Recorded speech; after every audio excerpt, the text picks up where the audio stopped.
Origami paper craft ചെയ്യാത്തവർ വളരെ കുറവായിരിക്കും അല്ലേ? പക്ഷേ ഇതിന്റെ പിന്നിലെ ഹിസ്റ്ററി അറിയുന്നവർ വളരെ ചുരുക്കമാണ്.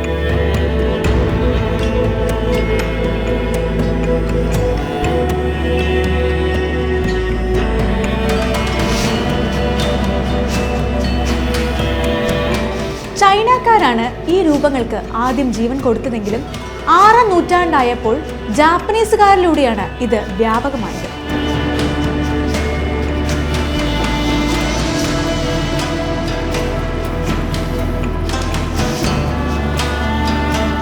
അതാണ് പിന്നീട് Japanese art of paper folding ആയി അറിയപ്പെട്ടത്.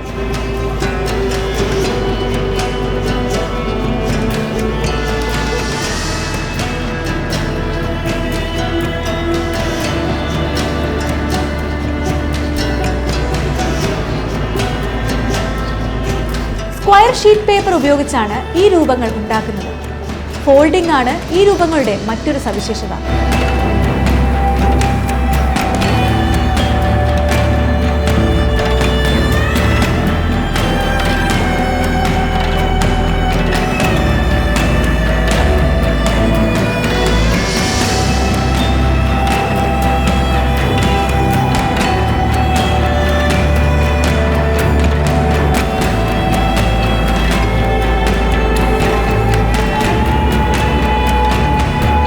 ഒറിഗാമി രൂപങ്ങൾ പ്രധാനമായും ഉപയോഗിച്ചിരുന്നത് അവിടുത്തെ അമ്പലങ്ങൾ അലങ്കരിക്കുന്നതിന് മറ്റുമായിരുന്നു.